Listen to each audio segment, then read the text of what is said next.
23ª Feria Internacional del Libro Cuba 2014. Del 13 al 23 de febrero en la capital y hasta el 9 de marzo en todas las provincias del país. Invitado de honor, República del Ecuador. Dedicada a los escritores Mercis Felipe y Rolando Rodríguez. En homenaje al aniversario 200 del natalicio de Gertrudis Gómez de Avellaneda. 23ª Feria Internacional del Libro Cuba 2014.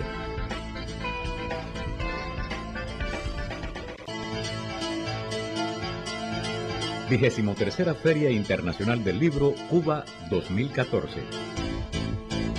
Del 13 al 23 de febrero en la capital y hasta el 9 de marzo en todas las provincias del país. Invitado de honor, República del Ecuador. Dedicada a los escritores Mercis Felipe y Rolando Rodríguez. De la Feria Internacional del Libro propicia un diálogo en este escenario de la otrora fortaleza de San Carlos de la Cabaña con las personalidades invitadas a este encuentro literario más importantes, más reconocidas en el mundo del libro y la literatura. En este caso vamos a dialogar, y desde el público ustedes también podrán preguntarle, con un autor ecuatoriano que está siendo reconocido hoy como el más importante de los autores vivos, productivos en esa nación, un hombre que ha recibido los mayores galardones literarios que se puedan obtener en Ecuador, especialmente el premio por la obra de toda su vida en ese capítulo de la literatura. Él ha venido a La Habana con una novela que presenta la editorial Casa de las Américas, que se titula La Madriguera, pero esta novela forma parte de una trilogía donde se acerca a la ciudad de Quito, en Ecuador, donde la contempla desde diversos escenarios epocales, pero a la vez la integra en un devenir. Y de todos esos temas, pero también de su ejercicio como crítico, como ensayista, de sus visiones sobre la narrativa, estaremos hablando esta tarde, para honor nuestro, con Abdón Uvidia, a quien mucho le agradezco que esté hoy con nosotros. Muy buenas tardes y bienvenido. Bueno, muy buenas tardes, muchas gracias por su gentileza, muchas gracias a Casa de las Américas, que me trae tan buenos recuerdos como el de mi juventud, que aunque ustedes no lo crean, alguna vez lo fui, muy joven, y vine acá a La Habana en el año 82 como jurado del concurso Casa de las Américas. Desde antes y después, siempre mi vínculo espiritual con La Habana, con Cuba y por supuesto con su mundo cultural ha sido constante. Yo me siento feliz y me siento feliz del éxito que ha tenido esta feria, porque vine el sábado y el domingo y realmente no tenía cómo entrar a ciertos lugares por la cantidad de público que concitaba la feria. Eso es un éxito que no se ve en ninguna parte del mundo. El espacio es hermoso, muy acogedor, el sol también deslumbrante, pero la cordialidad, la diafanidad, la espontaneidad del carácter de los cubanos es realmente un regalo. El ritmo de vida tan reposado, tan pausado, me evoca lo que yo querría vivir. En definitiva, estar ausente de esas presiones que ahora en las ciudades mal llamadas modernizadas se ha dado, con el estrés cotidiano de cultivar la velocidad como una suerte de Dios supremo y omnipotente. En nombre de la velocidad se hace todo y por supuesto en nombre de la ganancia, ¿no? Entonces para mí es una gran alegría el haber llegado acá a La Habana y con esta novela de edición cubana que se llama La Madriguera, que es el tercer tomo de una trilogía sobre Quito, una trilogía que, como decía mi inteligente presentadora, más bien tiene visiones epocales de diverso puño. Habría que explicar qué es para mí una época. Es decir, no es solamente un azar de los años que se llamen así, los años 20 o los años 60, porque conllevan una manera de gozar, una manera de sufrir, una manera de vivir y de morir, que marca esa época, una época que es como una burbuja que se cierra sobre sí misma y en donde transcurren historias que posiblemente no van a repetirse del mismo modo en otras épocas. Antón, esta trilogía narra muy diversas épocas. Por lo que hemos podido constatar, nos podemos trasladar a los años 70, a los 80 y al 2000. Sí. Entonces, me gustaría que nos hablara sobre precisamente selección. ¿Por qué elegir de Quito? ¿Por qué elegir de su realidad esas décadas?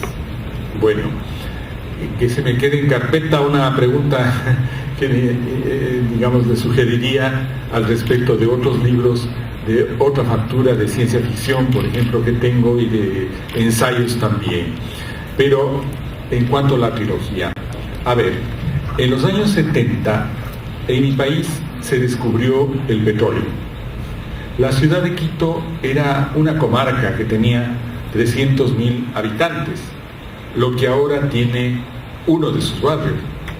Entonces, en esos años hubo un discurso muy positivo, muy alegre, si quieren ustedes, que nos obligaba a todos a la felicidad. Éramos ricos, teníamos dinero y el petróleo nos traería felicidad. Entonces, la apertura de la ciudad fue tan grande porque, de paso, había los conflictos que ustedes conocen de Cono Sur, las dictaduras terribles de Pinochet, de Videla, en fin, mientras nosotros teníamos una situación boyante. Eso hizo que muchos argentinos y muchos chilenos, colombianos también, vinieran a la ciudad. Y la ciudad creció 4 veces más en esa década, y la ciudad se pobló de extrañas costumbres, de ser la comarca un poco escondida que fue siempre, colonial, mitad convento, mitad mercado. Los templos son hermosos y abundantes.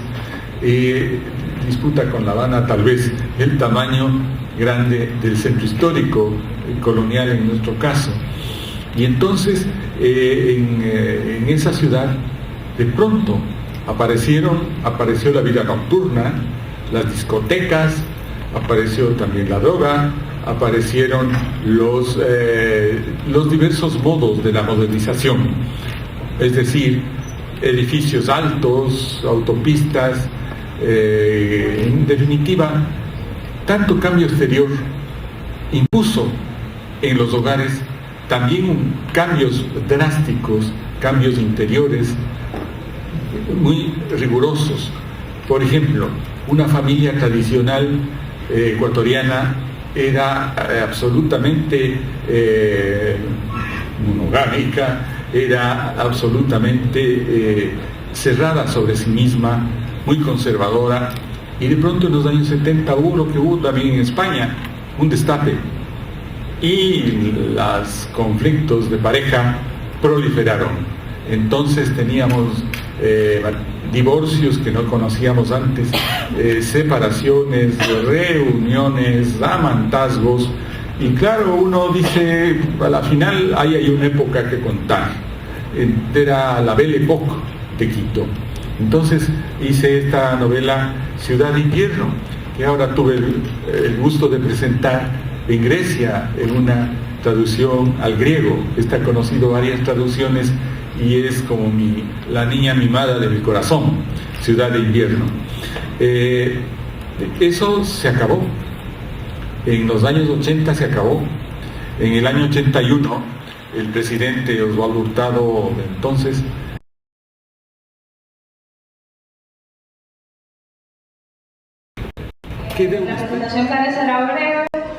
nos habíamos estado también endeudando, aparte de haber ganado tanto dinero con el petróleo. Entonces vino lo que no solo en Ecuador sino en el resto de América Latina se llamó la década perdida. Casi todo el presupuesto nacional se llevaba el pago de la deuda externa, pero además la tristeza de la vida, la imposibilidad de un cambio favorable, el hecho de comprobar que los bancos, como por desgracia ahora ocurre a nivel mundial, el capital financiero, se apropiaba impunemente de la riqueza de la sociedad. Entonces, yo me inventé una novela que recogiera esa crisis que vino después de los años 70 de la Belle Époque y que se llama Sueño de Lobos. Sueño de Lobos, en donde el personaje, un tal Sergio, empleadito de banco, no duerme nunca. Hay que aclarar que el insomnio es un mal que nos ataca, pero no con las consecuencias que pensamos, es decir, con el hecho de que al otro día tal vez no podremos trabajar bien, con el hecho de que tenemos que cumplir con la sagrada obligación de dormir, sino con el hecho más concreto aún de que estamos solos en la noche, sin que nadie nos acompañe, con nuestra soledad y enfocándonos en problemas que pueden ser pequeños o grandes, pero que nos devuelven a nosotros mismos, a nuestra posición, a nuestra situación en el mundo y al hecho concreto de responder la pregunta de si estamos justificando o no nuestras vidas, la única vida que tenemos. Entonces este señor de Sueño de Lobos, este Sergio, es un insomne que piensa en su vida. Es una vida de clase media con las justas, una vida, digamos, sin ningún rumbo que pudiera enaltecerla. Y se le ocurre asaltar el banco de él. Y entonces la historia de ese asalto al banco en donde él mismo trabaja.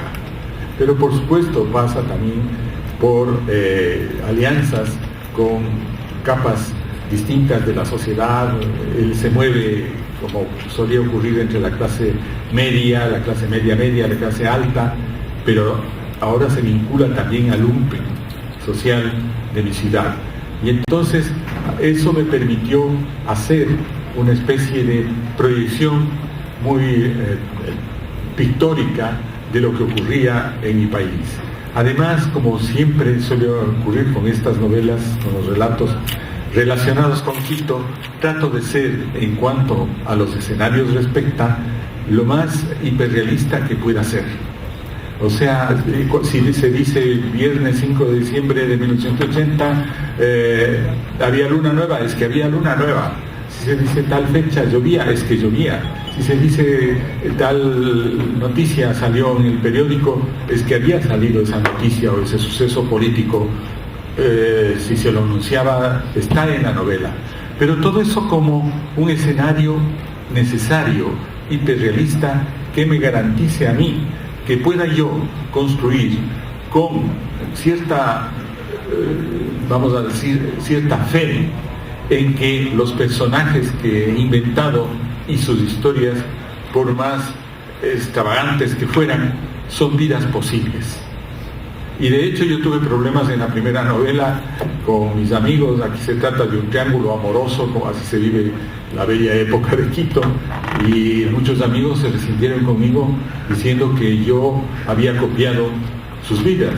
No era así.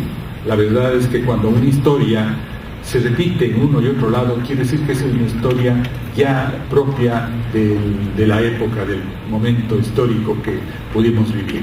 Eso fue Sueño de Lobos, la crisis y digamos el desencantamiento. Hay una especie de parangón, de paralelo, de metáfora de lo que es el asalto al banco como una especie de asalto al cielo, ¿no? Lo que nos va a cambiar la vida, como fue en una década atrás el sueño de la revolución, lo que va a cambiarnos la vida. Y claro, la caída estrepitosa que significa, pero no les voy a contar la historia. Entonces, Eso en cuanto a Sueño de Lobos. Si quieres me adelanto a la novela de hoy. Sí, pero a ver, la novela de hoy ahora la tratamos, pero quisiera detenerme en algo. Usted ha mencionado constantemente, y se lo hemos adelantado al público presente, que Quito viene siendo, a ver, no sé si provocarlo así, es Quito el personaje principal de sus novelas, de esta trilogía especialmente, y de otros acercamientos a la ciudad. Y si lo es, ¿cómo usted, que conoce otros mundos, nos puede describir su Quito, el Quito del cual nos quiere hablar Ardón Ubidia en su literatura? Bueno, para mí, como suele ocurrir, es una ciudad amada y odiada al mismo tiempo. Primero les pinto el paisaje. Está a 2.800 metros de altura en la cordillera andina, entre las dos cordilleras de los Andes que separan la región petrolera ahora, que es de la Amazonía, y la región litoral de la costa pacífica. Este callejón interandino tiene ciudades que se van depositando en cada olla, en las uniones de los montes, y ahí existen estas ciudades de clima más bien entre tibio y frío. Quito es una ciudad de esas. Está situada al pie de un volcán activo, el Pichincha, y el paisaje natural es un paisaje abrupto, un paisaje brusco, un paisaje de montes interminables. En las noches claras uno puede ver también el parpadeo, por decirlo así, el latir lejano de los volcanes, de los nevados, perdón, y de los volcanes que también rodean a la ciudad y son parte de la cordillera interandina. Es una ciudad, les decía, que tiene un casco histórico muy grande, templos cuya magnitud no se compadecen o se compadecían con el tamaño de la ciudad, de una riqueza interna, el barroco, el manierismo, y todo de oro, paredes así insólitamente deslumbrantes. Muy barroca en la mayor parte de los casos de los templos. Hay una iglesia de fachada barroca de piedra, pero adentro también viene todo ese esplendor de la colonia. Y eso ha hecho que en Quito haya un culto a la época colonial, pero yo no cuestiono aquello, porque si en un momento determinado fue enajenante, en otro momento de algún modo podemos decir, bueno, eso dejó la colonia, ¿qué más podemos hacer sino conservarlo como ustedes han conservado este hermoso sitio? Entonces, bueno, eso es Quito. De ahí ahora existe una vida muy económica, muy activa. Exportamos flores, exportamos brócoli, hay un nuevo aeropuerto grande, la ciudad es intrincada, las calles hay muchas pocas calles rectas, todas son intrincadas, así es, todo un laberinto de calles, y lo que más llama la atención es que son cuestas y bajadas, como decimos nosotros, muy pronunciadas en algunos casos. En algunos casos la ciudad parece colgada de los montes, asomándose hacia la zona central. Es una poesía de su ciudad, o sea, él tiene una relación de, como nos decía, así, de aproximación y a veces rechazo, pero es la poesía de la ciudad de Quito.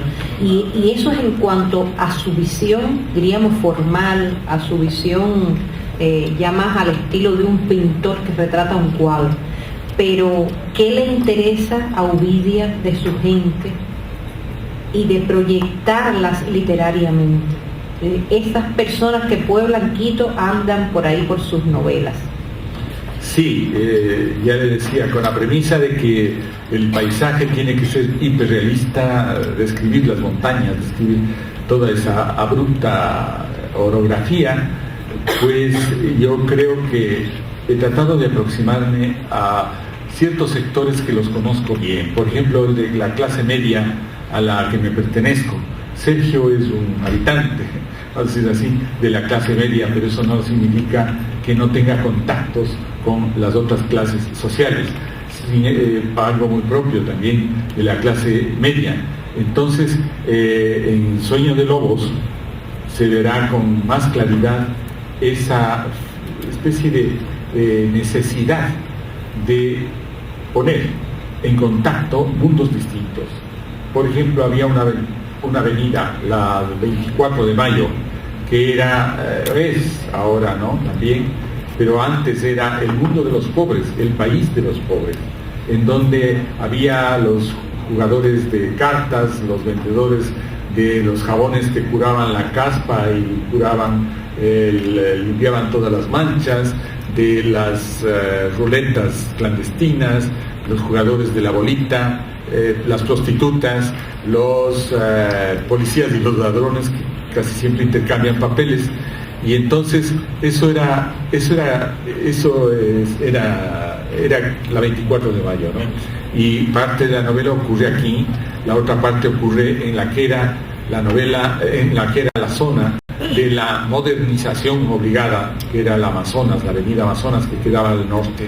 Tengo que aclarar que Quito está dividida en un norte y un sur por un monte que se llama el Panecillo, un monte de 200 metros de altura, en donde en los años 70 se discutía qué, ícono, efigie construir. Entonces ganaron los conservadores y le pusieron la Virgen ahí. Es una Virgen horrible, pero le pusieron ahí. Los extranjeros siempre creen que es un ángel con alas, pero es la Virgen de Legarda, que es una escultura muy bonita, heredada de la colonia. Y entonces es una construcción inmensa y, curiosamente, mira hacia el norte y da espaldas al sur. Eso nadie pensaba, porque eso cada vez estoy convenciendo de que planificar estrictamente el futuro es casi una empresa imposible. El futuro es algo que se nos escapa y es impredecible. Entonces, si quiere, nos pasamos ya a la siguiente novela, a esta, La Madriguera. Y claro, les voy a decir que muchas de las cosas que acá se proponían, pues por desgracia también han ocurrido. ¿Esta no se distancia mucho del momento que estamos viviendo? No, por esta razón. Se distancia, sí y no, ya lo explico. Esta es una novela de fin de siglo, de fin de milenio. ¿Cómo se vivió en Quito ese fin de siglo y ese fin de milenio? Fue el fin del mundo. ¿Por qué? El 70% de los bancos quebró. Hubo lo que los argentinos llaman el corralito bancario, o sea, los bancos se quedaron con el dinero de la gente.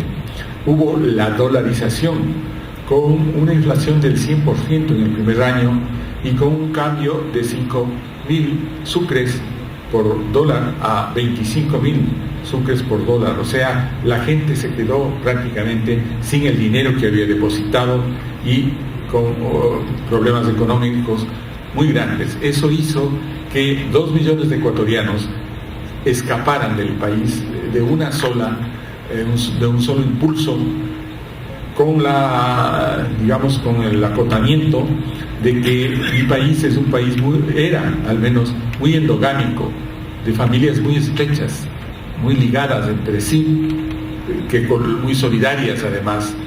Entonces, eso ocasionó un caos a nivel de la red social, porque los hogares monoparentales proliferaron y los hijos de los migrantes, pues tenían dinero que les mandaban sus padres, pero no tenían padres, y se generó un fenómeno de pandillas juveniles.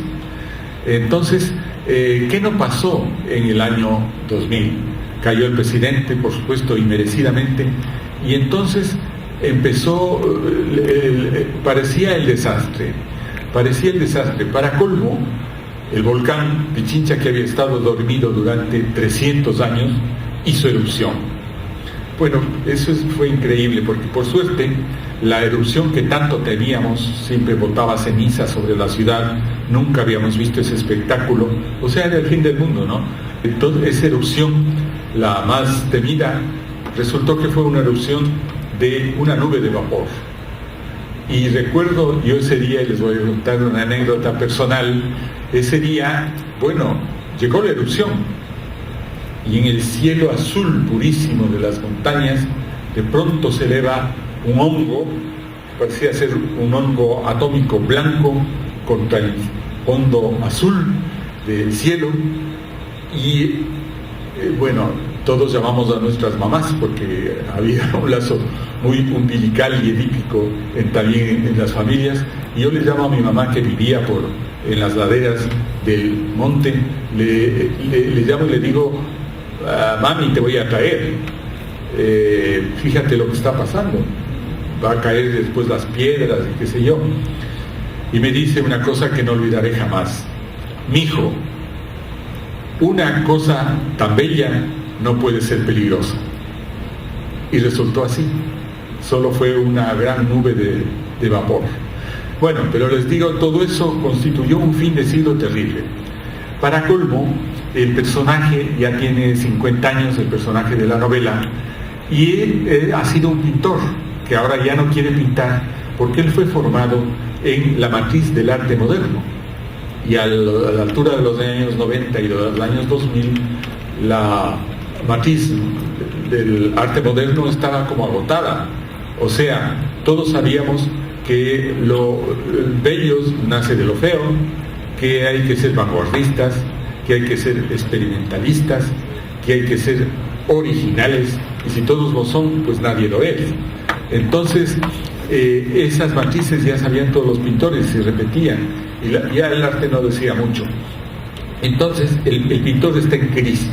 50 años ante el siglo XXI y nada entre las manos. La cuestión económica, la cuestión existencial y, por supuesto, la cuestión de su arte. Entonces ya no quiere pintar y resuelve o entiende que él ha vivido toda su vida inmerso en la realidad virtual de los hombres, de los sueños, de las utopías. A cambio, su gemelo, porque es una novela de gemelos, su gemelo optó por el camino de los hombres de provecho, por el camino de la realidad real, por las finanzas. Entonces hay un contrapunto entre esas dos figuras que maneja la novela, ¿no? Creo que los conflictos se retrataron así, pero habría que decir que esa época fue la época del neoliberalismo a rajatabla, que culminó con el triunfo del presidente Correa, que ahora gobierna el país. Ahora ya habrá que contar otra historia. ¿Habrá una cuarta novela? Habrá, bueno, de hecho hay una cuarta, pero esta es la historia en Quito, en los años, el año 83, una fecha muy especial para nosotros, en donde un médico se ve involucrado en una historia de argentinos en la que participa de modo fundamental un torturador argentino. Entonces es un juego con eso, ¿no? Y la propia realidad de hoy de Ecuador, me imagino que será inspiradora para muchas novelas suyas o para muchas historias. Hay algo que quisiera preguntarle. ¿El periodo que está viviendo Ecuador ha influido positivamente, ha influido de algún modo en la literatura? Usted, que es un crítico literario también, en la literatura que hoy en día se está escribiendo en su nación. Bueno, yo no sé si sea un correlato inmediato, porque ocurre que siempre hay una forma de relacionar lo que llamamos la realidad social con la realidad literaria, el relato de esa realidad. Pero eso no ocurre de un modo mecánico e inmediato. Pasan muchos años y acuérdense la frase de Hegel: el búho de Minerva, el búho de la sabiduría, vuela siempre en el atardecer. Es decir, cuando los fenómenos ya se cumplen, es cuando ya se pueden contar las historias, y a lo mejor estamos viviendo ya otra historia. Entonces, sí, hay eso, y esta historia tiene sentido en cuanto que la amenaza de esa derecha extrema es ahora más grande que nunca. Este domingo se juegan unas elecciones muy importantes en mi país, que son las elecciones de alcaldía, en donde puede perder, porque un poco por inoperancia de los que dirigieron la campaña del alcalde actual, Barrera, y por el apoyo así de todos los sectores de la derecha extrema y de los grandes capitales y por supuesto de la embajada norteamericana, un candidato que vendría a ser una especie de Capriles, un poco más inteligente que el venezolano. A ver, un hombre de la literatura que nos sabe describir de esa manera tan hermosa su ciudad, también yo me imagino que nos pueda dar una semblanza del hombre que hoy está al frente de la nación ecuatoriana, y especialmente de cuánto ese hombre habrá podido aportarles a los ecuatorianos y a las ecuatorianas en estos años. Ya, bueno, ¿Les ha devuelto algo? Los avances han sido grandes. Primero, se revirtió toda la política del Fondo Monetario Internacional. Se cortaron los TLCs, no hay TLCs en mi país. Ya repetí esto en una entrevista, el barril de petróleo antes de Correa dejaba un 80% de ganancias para las compañías y un 20% para el Estado. Ahora es al revés, deja un 80% para el Estado y un 20% de ganancias para las compañías petroleras. No hay esa dependencia del Fondo Monetario Internacional. Ha habido un ahorro económico por estas políticas que ha permitido que el país esté ahora atravesado de carreteras de primer orden.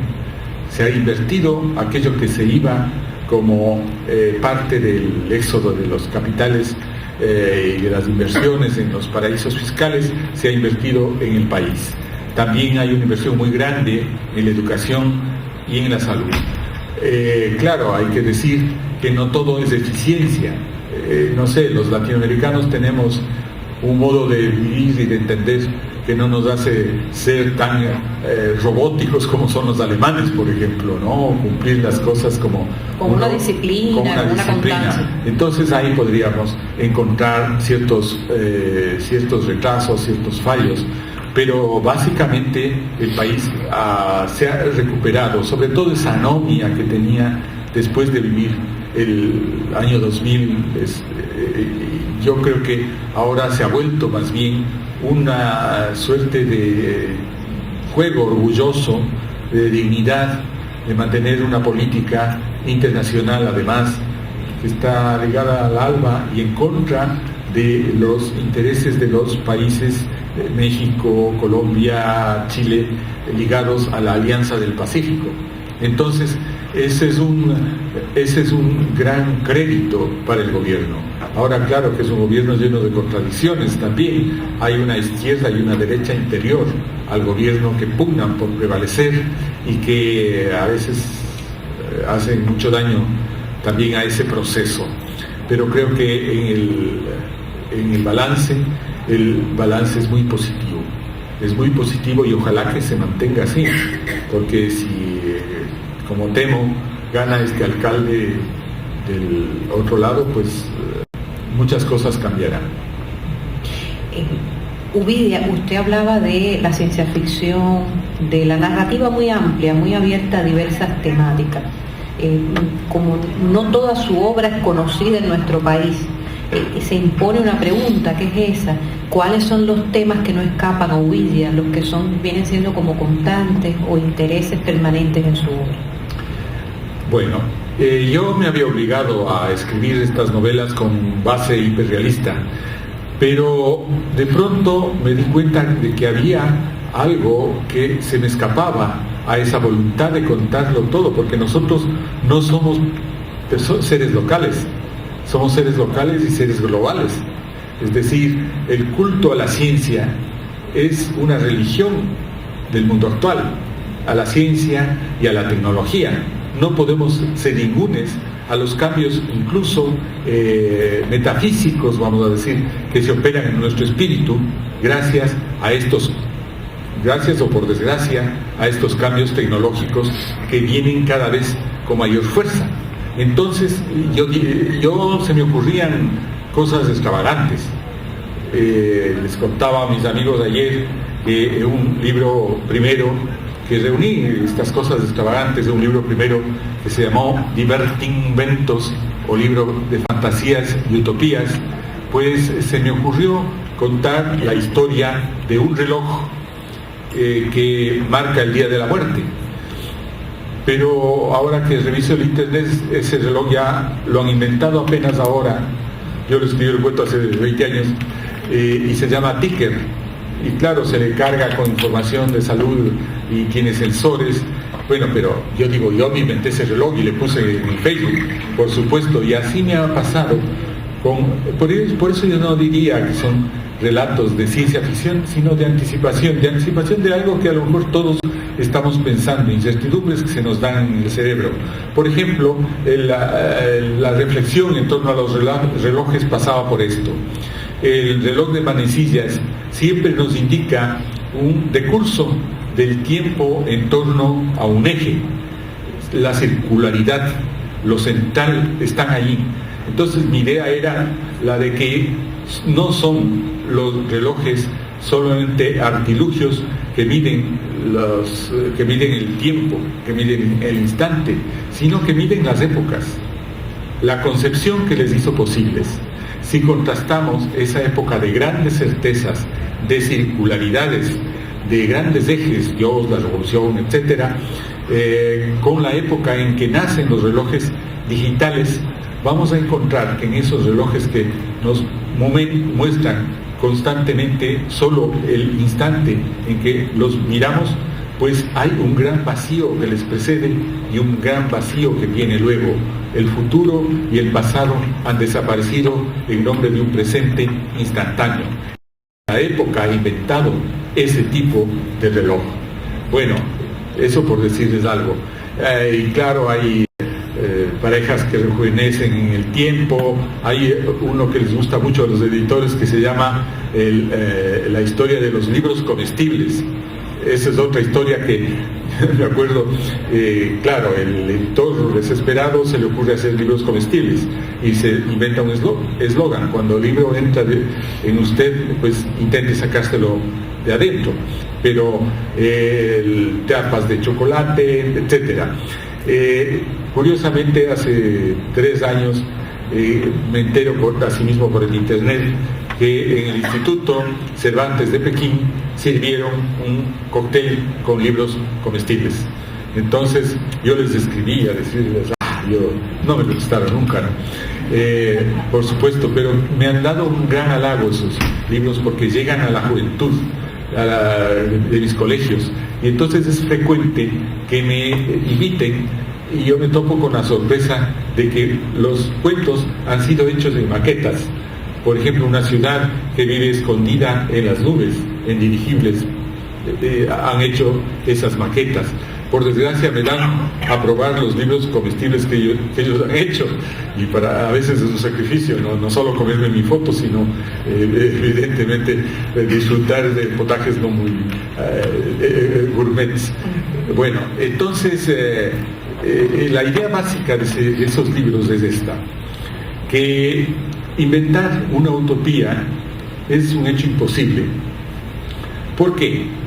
Porque si pensamos en la República de Platón, la utopía de Platón, conoceremos más a Platón que a lo que él quiso hacer, que era una utopía, quiere decir un no lugar, una no Grecia de su época. No sé si me explico. O sea, conocemos a Platón a través justamente más de lo que él quería negar. Y lo mismo nos pasa con la Inglaterra de Tomás Moro.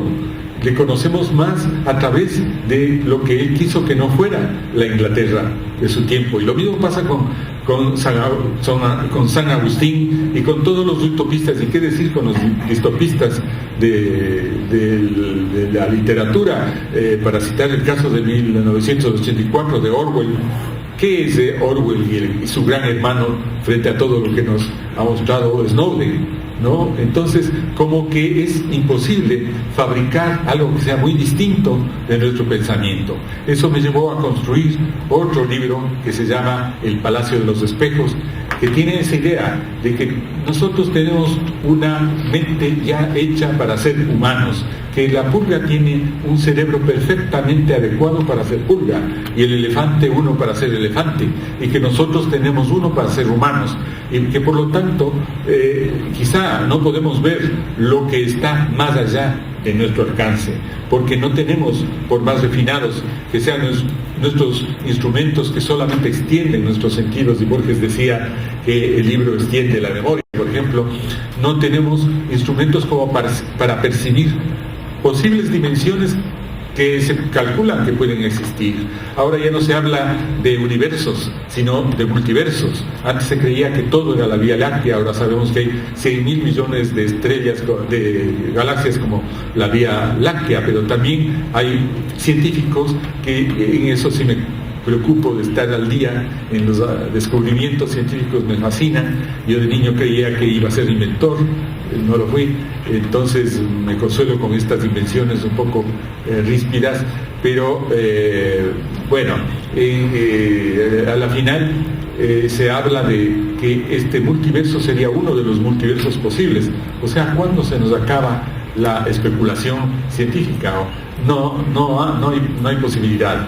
Entonces hice ese libro que se llama El Palacio de los Espejos, con la idea de que todo lo que pensamos siempre nos devuelve, mal que bien, a nuestra propia situación, a nuestra propia mente, ya hecha para ser humanos. Bueno, yo ahora voy a pasar al lado de allá. Ustedes, quien quiera hacerle alguna pregunta a Don Widia, puede en este momento hacerlo. Así que, por favor. Bueno, normalmente esta es la hora de mi siesta. Espero no haberles contagiado, ¿no? No, para nada, para nada. No. ¿Alguien quiere preguntar? Bueno. Solo les terminaría, me aprovecho unos segundos, para decirles que también escribo ensayos. Entonces, este ensayo a mí me gusta mucho, se llama La Aventura Amorosa, y siempre digo, fue un libro escrito no para adultos, sino para adúlteros. Entonces, bueno, como no han hecho preguntas, me llevo los libros, porque yo pensaba regalarle un libro a cada persona que pregunte. Por eso me parece que es trampa de él, pero aceptamos. Yo he hecho muchas, así que me los llevo todos. No, básicamente, o sea, hay un aspecto de su labor del cual quizá no se ha hablado, que es la relación con el mundo de hacer libros, de poner en circulación. La relación con el hacer libros, el ponerlos en circulación. Con el mundo editorial. No, el mundo editorial, su propio trabajo. Ya, bueno, realmente yo... una reflexión sobre ese mundo. Una reflexión sobre ese mundo. Una relación también. Usted decía, la época política, el cambio de la época política no se refleja de inmediato en la literatura que se escribe sobre él, pero tal vez sí de alguna manera influye en las políticas que hacia la literatura, que favorecen la literatura, puedan estarse realizando, y sobre todo con la emergencia de algún movimiento de jóvenes autores. ¿Es eso así? ¿Está ocurriendo así?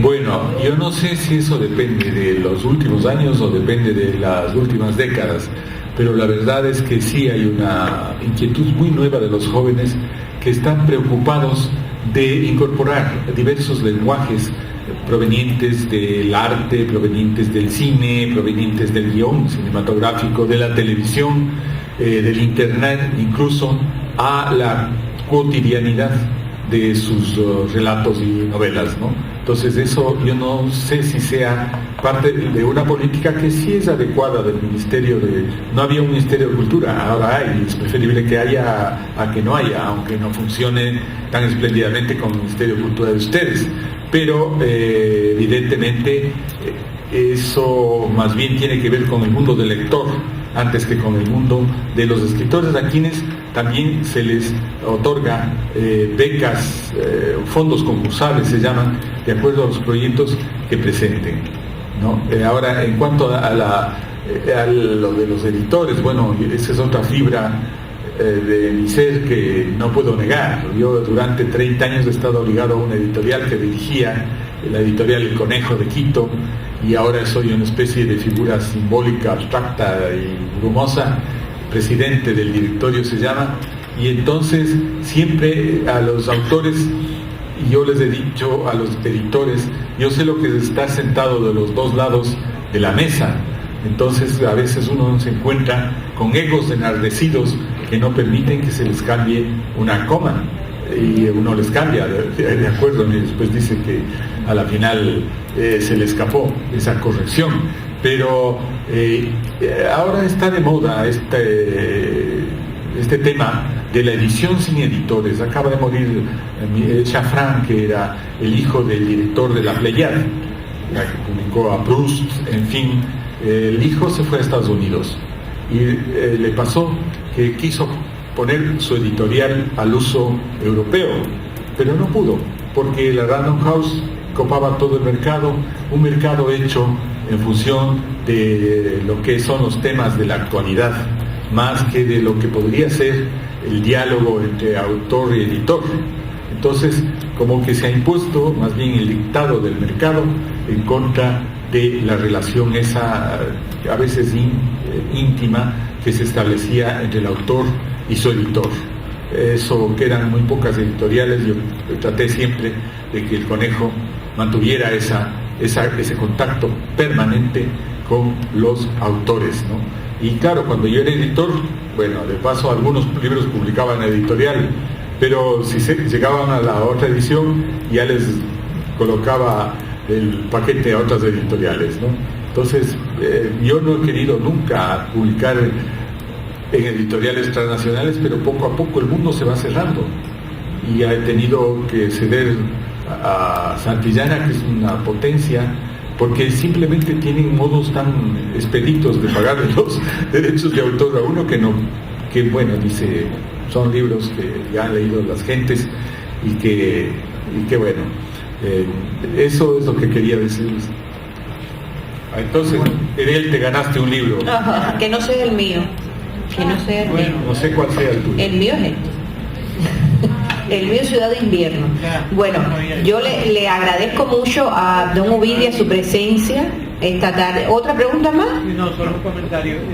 No, pero ya no te doy. Por los comentarios da libros, Adón, por los comentarios usted entrega libros. No, pudiéramos tener Ciudad de Invierno en la editorial Arte y Literatura de Malagón. La trilogía completa debíamos tenerla. Ya, podría ser. Yo hice un arreglo con Santillana, de modo que solamente para Ecuador rijan el contrato, entonces de Ciudad de Invierno. Entonces no habría ningún problema, ¿no? Qué maravilla, qué maravilla. Muchas gracias, muchas gracias. Bueno, gracias a don Ovidia. Quien quiera ahora que le sea dedicado el libro, pues pueden pasar por aquí. Le regalo el libro sin dedicatoria. Por allá atrás están vendiendo la madriguera la están vendiendo porque la editorial Casa, yo no sé si yo vi a Carmen Tamayo por ahí, pero me pareció. Pero bueno, la Caridad Tamayo. Pero la editorial está aquí presente y trajo los libros y bueno, yo creo que... Y vamos a agradecerle a la presidenta del Instituto Cubano del Libro, a Zuleika Romay, que nos acompañó toda la tarde aquí con usted conversando. Interesada en lo que él pidió al final. Bueno. Y lo conquistamos. Bueno. Visto así sería Ciudad de Invierno y... Yo pedí la trilogía. Bueno, te doy la trilogía.